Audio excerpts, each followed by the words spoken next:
Assalamualaikum warahmatullahi wabarakatuh. Seringkali hasil persilangan yang kita lakukan saat kita menghitungnya, jumlahnya tidak sesuai dengan nisbah Mendel. Akan tetapi, kita tidak perlu terburu-buru untuk menyimpulkan bahwa hasil persilangan yang kita lakukan itu tidak sesuai dengan nisbah Mendel. Lalu apa yang harus kita lakukan? Yang harus kita lakukan adalah dengan melakukan uji statistik yang disebut dengan uji chi-square. Pengujian ini dapat membantu kita untuk mengambil kesimpulan apakah hasil persilangan kita masih sesuai atau tidak sesuai dengan nisbah Mendel. Bagaimana caranya? Silakan simak video ini sampai selesai. Nah, kita langsung saja pada contoh ya. Kalau kalian lihat pada slide yang saya tampilkan ini, ada suatu hasil persilangan, ya, di mana terdapat 4 macam fenotipe. Walaupun yang saya tampilkan dalam slide ini adalah simbol-simbol genotipenya, ya, tapi ini sebenarnya perwakilan dari 4 fenotipe, yaitu A besar, A besar, B besar, B besar, A kecil, B besar, B besar, dan A kecil, B kecil, serta A besar, B kecil. Masing-masing sebanyak 315 untuk A besar, B besar, B besar, 108 untuk A besar, B kecil, 101 untuk A kecil, B besar, serta 32 untuk A kecil, B kecil. Nah, untuk menentukan bahwa hasil persilangan ini masih memenuhi nisbah teoretis Mendel, yaitu 9:3:3:1, maka kita perlu melakukan pengujian chi-square, ya, suatu analisa statistik. Nah, jadi setelah kita menemukan datanya seperti ini, kita masukkan dalam tabel chi-square.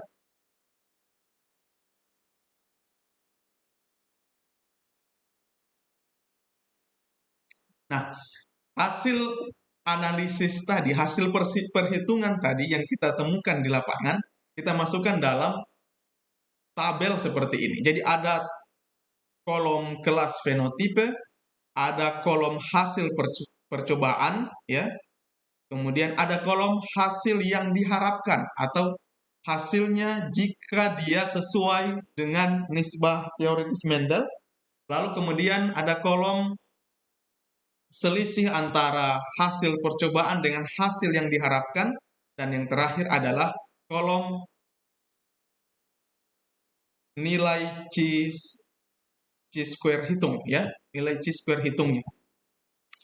Nah, di sini kita lihat, coba kita bandingkan antara hasil percobaan yang kita hitung di lapangan dan hasil yang diharapkan, yang seharusnya terjadi ketika dia sesuai dengan nisbah Mendel. Di hasil percobaan untuk A besar, B besar, B besar, itu hasilnya 315. A besar, B kecil, 108. A kecil, B besar, B besar, 101. Sedangkan A kecil, B kecil, itu jumlahnya adalah 32. Total 556. Itu untuk perbandingan dari hasil perhitungan hasil percobaan kita di lapangan. Sekarang kita lihat hasil yang diharapkan, yang seharusnya, yang kita inginkan jika dia sesuai dengan nisbah Mendel. Untuk A besar, B besar, jumlahnya harusnya adalah 312,75. Sedangkan pada hasil percobaan, hasilnya adalah 315. A besar, B kecil, hasil yang diharapkan adalah 104,25, sedangkan hasil percobaan hanya jumlahnya adalah 108. Kemudian A kecil, B besar, hasil yang diharapkan itu 104,25, sedangkan hasil percobaan adalah 101. Dan A kecil, B kecil, hasil yang diharapkan adalah 34,75, sedangkan hasil percobaannya adalah 32. Totalnya itu sama ya, 556. Kemudian setelah kita mengetahui, oh ternyata terjadi perbedaan antara hasil yang diharapkan dengan hasil percobaan.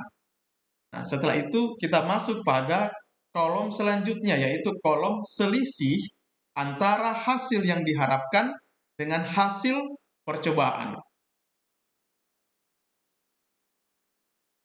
Selisih yang pertama untuk A besar, B besar itu berjumlah 2,25. Mana didapat 2,25? Tentu saja dengan melakukan pengurangan 315 dikurang dengan 312,75.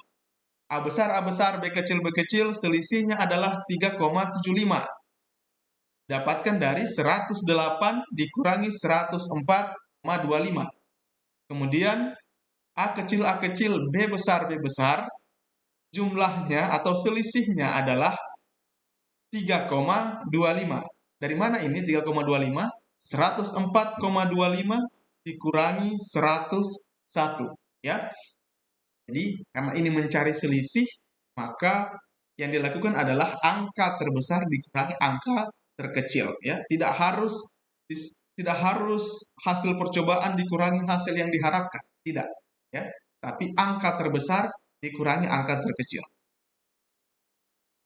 Kemudian, A kecil, B kecil, hasil yang diharapkan itu 34,75. Sedangkan hasil percobaan itu hanya 32. Nah, itu selisihnya telah kita temukan. Selanjutnya apa yang perlu kita lakukan? Yang perlu kita lakukan adalah menemukan nilai kuadrat dari selisih tersebut. Misalnya 2,25, nilai kuadratnya berapa?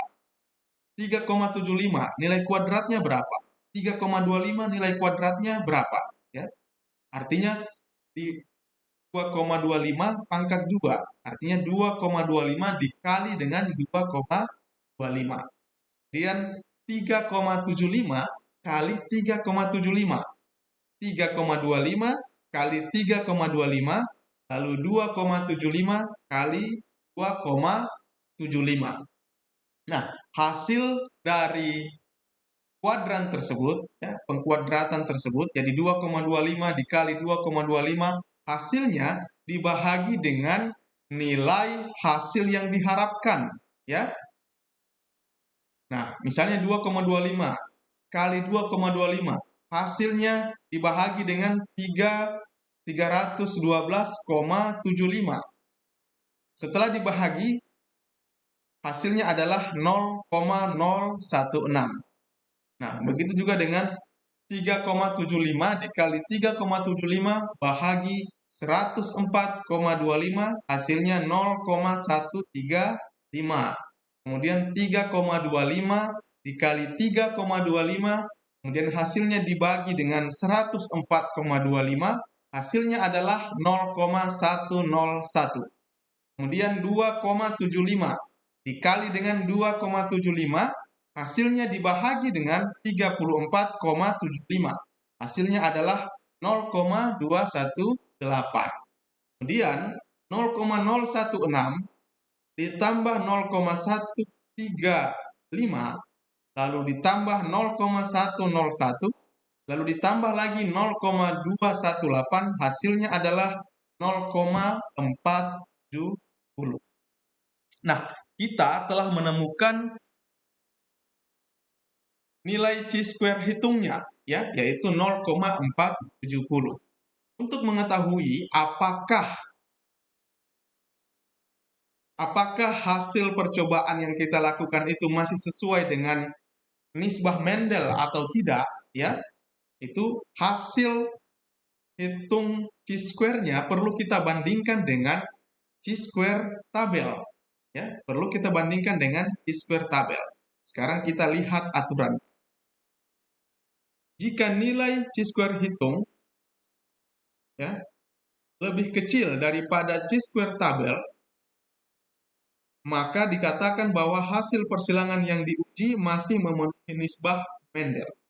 Artinya jika chi-square hitungnya lebih kecil, nilai chi-square hitungnya lebih kecil dibandingkan nilai chi-square tabel, maka hasil percobaan atau hasil persilangan yang kita lakukan itu masih dikatakan sesuai dengan nisbah Mendel.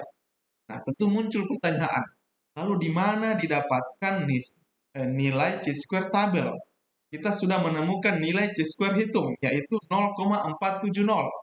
Lalu, nilai chi-square tabelnya didapatkan dari mana? Mendapatkannya dengan melihat tabel chi-square.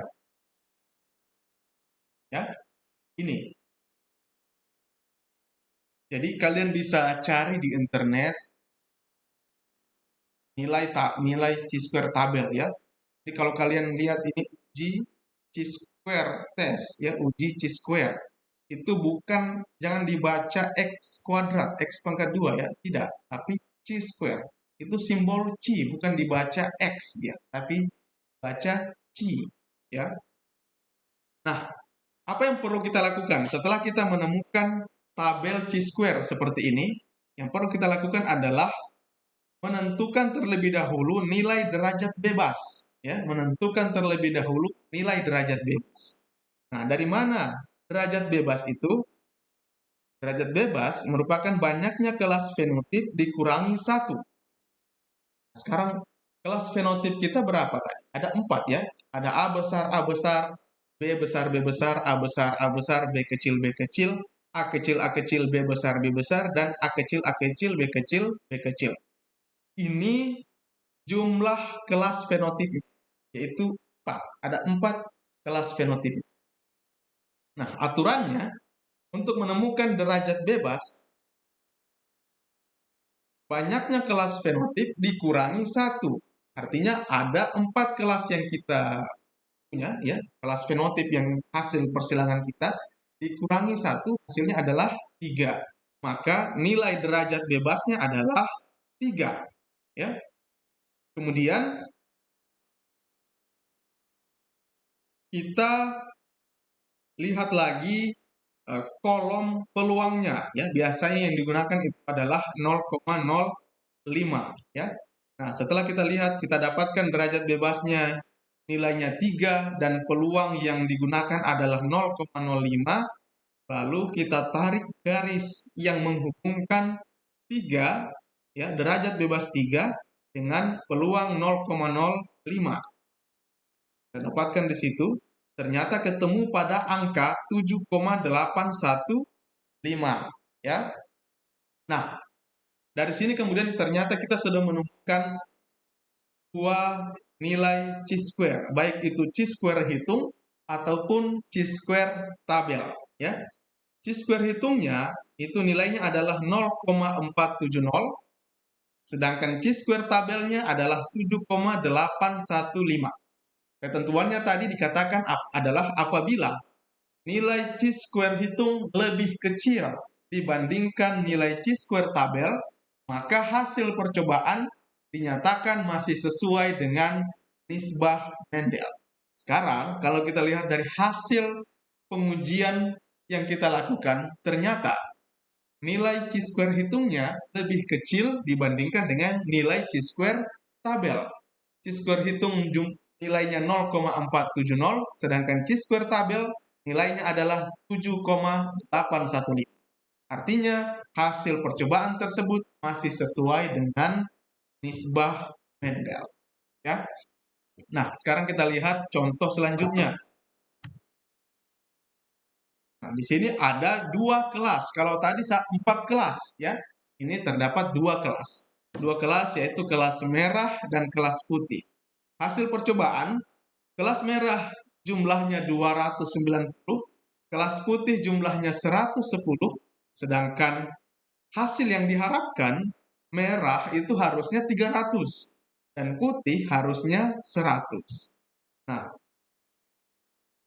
kemudian setelah dikurangi ya, dicari selisih antara hasil yang diharapkan dengan hasil percobaan, nilainya ternyata 10 ya. 300 kurang 290, 10. 100 kurang 110, 110 kurang 100, hasilnya adalah 10. Nah, perbedaannya pada contoh kali ini dengan contoh yang selanjutnya, sebelumnya adalah ada koreksi nilai D di sini. Ya, ada koreksi nilai D, yaitu nilai 10 dikurangi 0,5. Ya, dikurangi dengan 0,5, hasilnya adalah 9,5. Kemudian yang 10 yang selanjutnya lagi adalah 9,5. Kemudian inilah yang dikuadratkan, 9,5 pangkat 2, ya, hasilnya 90,25. 9,5 pangkat 2, hasilnya adalah 9,25. Setelah itu 90,25 dibahagi dengan nilai E atau nilai yang diharapkan, yang jumlahnya adalah 300, hasilnya adalah 0,30. Dan 90,25 dibahagi dengan 100, hasilnya adalah 0,90. Maka ditemukan nilai chi-square hitungnya yaitu 1,20. Kemudian kita lanjut pada langkah selanjutnya untuk menentukan apakah hasil percobaan ini masih sesuai dengan nisbah Mendel atau tidak. Kita bandingkan dengan nilai chi-square tabel, ya. Setelah kita temukan nilai chi-square hitungnya 1,20, kita perlu ketahui dulu berapa nilai chi-square tabelnya. Nah, chi-square tabel seperti contoh sebelumnya ditemukan dengan cara mengurangi jumlah kelas dengan 1. Ya. Jadi jumlah kelasnya 2 kurang 1, hasilnya adalah 1. Maka derajat bebasnya adalah 1. Kemudian peluang yang kita pakai di sini 0,05, maka setelah dihubungkan garisnya akan ketemu pada angka 3,841.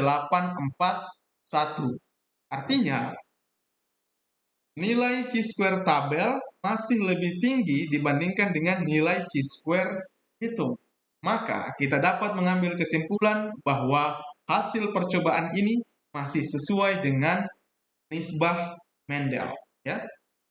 Jadi walaupun hasil percobaan kita setelah kita hitung jumlahnya ternyata tidak sesuai dengan nisbah Mendel, kita perlu melakukan pengujian ini, ya, untuk memastikan secara statistik, ya, melakukan pengujian secara statistik agar kesimpulan kita itu bisa tepat, apakah masih sesuai dengan nisbah Mendel atau tidak. Ya. Itu saja dari saya. Semoga video ini bermanfaat.